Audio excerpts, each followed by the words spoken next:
Hello everyone, I'm here talking about the 5th year anniversary events. So we have 5 events here. There's a Skillup level up event, premium pack special event, Hall of Heroes returns, 5-year special check-in event, and the bonus points event for guild points and arena points. So what we're focusing on in this video is the Skillup level event. People have been asking us, who should we skill up, right? I'd like to put a big shout out there to all the content creators who have been pushing and asking for Com2uS to give us 4-star Devilmon, as well as Com2uS for really listening to us, the community, and the community leaders and such. So thank you very much for this this opportunity. We really appreciate it as a community. Everyone, I'm sure everyone is happy about 5 free skill ups, right, on a 4-star unit. So to go over the event very quickly, you can skill up a unit 5 times. I'm unsure if you can swap the unit in and out with other units. And I'm pretty sure that the skill ups will apply like a Devilmon, where it is random which skill it goes between. So you can get up to 500 points a day, and then you can use your points to skill up your units, basically. This video is going to go over 10 units that I think are some of the best picks. There will be like 3 or 4 honorable mentions because I'm not quite sure if I think that they're as important due to the families and such. But let's just get right into it. So in the fire category, the units that I thought were worth mention would be Antares, Ludo, Platy, and sorry, let me scroll this down a little bit. Antares, Ludo, Platy, and Lisa. So I only picked 2 of them specifically, mainly because there are other ways to obtain them right now. So I picked Antares. I think Antares is great. Currently, there's no HOH for him. The thing that's important about Antares, 3 of the units in the family are good. Grigo and Halfus are very good with skill ups. Antares is very good with skill ups. So Antares really needs this cooldown skill too. So 4 is what you're looking for. However, these harmful effect rates are quite effective as this is a slow debuff. With Ludo, I think that Ludo is really important because Tableau and sometimes Reno is an option.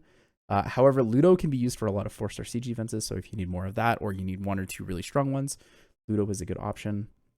So for Ludo, you're mainly just looking for this cooldown skill 2. I really like him overall. I think he's great. A lot of extra turn potential. I use mine in RTA. I think it's an amazing choice. With Platy and Lisa, I skipped Lisa because currently we have the Hall of Heroes returning event, which has the Wind Lisa in there. And then for Platy, I didn't do it because I feel like the only other one you would build is Beta. So, not super important to have one. However, I think that I would put Platy on the same level as Ludo. You can have, either would be a good choice to put in here. So for water units, the ones that I think are important to get the skill ups on: Orion, Miang, Aegir, Talia, and Sabrina.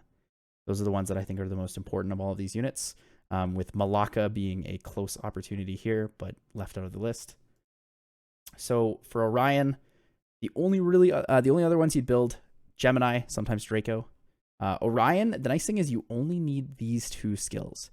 What you're looking for is the cooldown on skill 3. On defense, you want him to use skill 1 more often than skill 2, so you don't want this cooldown. For Miang, somewhat popular in RTA. Very, very good, unique 3rd skill. Increases buffs by 1 turn, lowers harmful effect rates by 1 turn, and also heals. So very, very strong speed scaling skill 2 that strips and has the potential to give attack bar, same as Yin Hong. She's looking for 8. Great unit overall. Totally would suggest.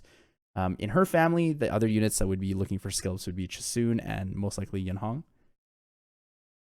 So for Aegir, the difficult thing with Aegir is that in the Barbaric King family, all 5 of the elements are very strong. So I think that of all the choices here, I think Aegir is probably one of the most important if you need him skilled. So the great thing about Aegir, you want to look for these cooldowns. He already has crazy low cooldowns, as you can see, which give him attack bar. So turn cycling is super crucial for him. If you're a little bit further into the game and you've already done most of your PvP skill ups, you have your Aegir, you have your Harmonias, you have your Trianas and all those things.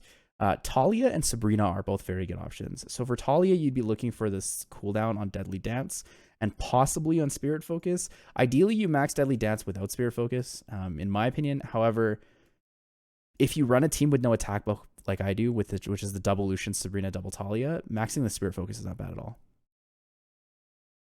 The damage skill ups in skill 1 are important just due to the fact that you get the bonus damage from Sabrina passive. And in her family, the only one that really competes is Shina. However, Shina only really gets damage and harmful effect rates for the stun on skill 2 since the defense break is in her passive. I think, however, that if you have to choose between Sabrina and Talia, I would pick Sabrina. Sabrina defense breaks on every single one of her attacks. So every single time she's pulled by a Chakram Dancer, the boomerang always hits first. So defense break into the damage.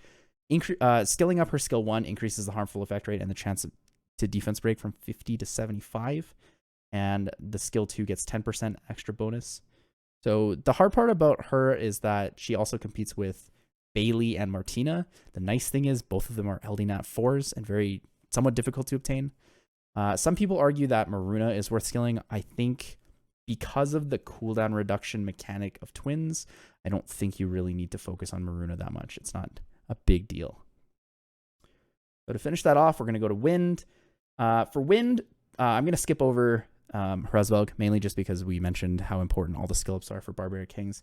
The 3 units I'm going to talk about are obviously Lucian being one of the strongest units.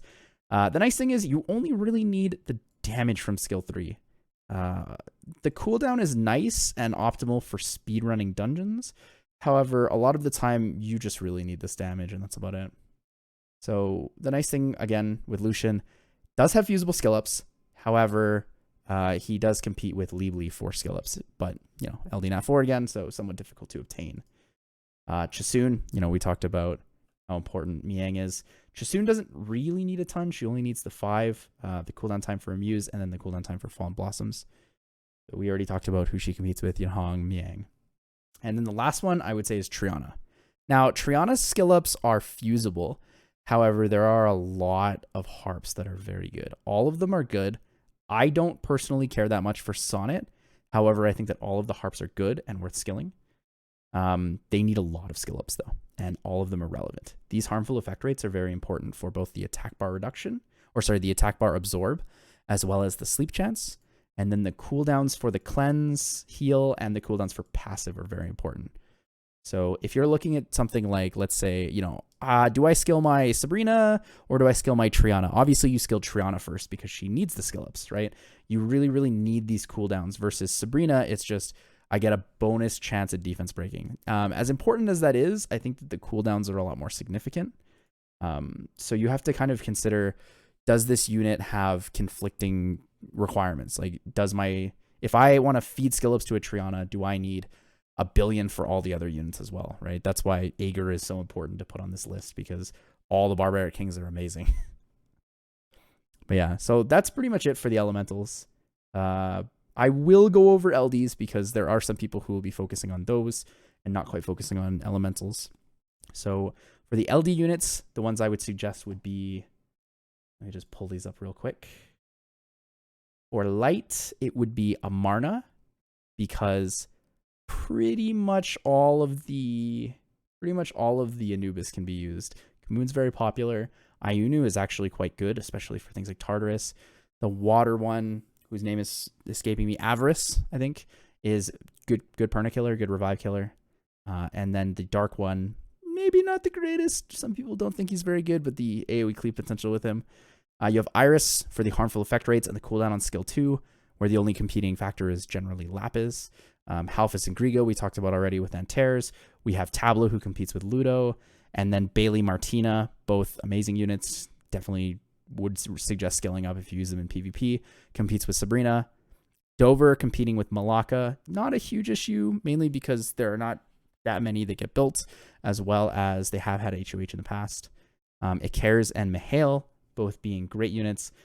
Some people build Lumericia. I have one built. Not everyone needs her, per se. But I think Ikares and Mihail are both great options for those skill ups. When it comes to the Succubus, we have Isael, who competes with Izaria and Arya. Arya kind of not really seeing much use anymore, mainly just Izaria and Isael, especially after the Isael change. And then we have Leebly. We talked about when Lucian came up. We have Faye with the Shaolin, also fusible, so not generally a huge issue. Frigate and Galleon. That one I think is kind of important because a lot of people build multiple Galleons. I know I have 3 built for Siege and Katarina Belager R5. For the fish, it would be beta and platy, I think, is the main ones. Some people build tetra, very unique Sean counter, very safe Guild Wars offense unit with something like a Feng Yen. And then the last ones I would mention would be Amduat, Emesity, Kabesanov as the main ones. Some people build the light one as well. Not super sold on it, but you know, that one's a nat 5, so it doesn't get skill ups from this event. So yeah, that's pretty much the recap I have for it. The units I would suggest. So hopefully this answers a lot of your questions. If you guys have any more questions, or you know, you just want a second opinion, you're not quite sure, please feel free to message me. Come by my stream. I stream every day, Monday to Friday, around 7 p.m. Pacific. Just come by and ask me, hey dude, like, saw your video. I understand like certain units need skill ups more than others. I'm not quite sure if I should skill up my Aegir or my Triana. And then we can have a discussion about that. You know, do you use your Aegir more? Do you use your Triana more? What do you need out of them? Like, is your Aegir your main damage dealer? Do you need him to be turn cycling like crazy? Right? We can have that discussion. So always feel free to come by and ask on my stream.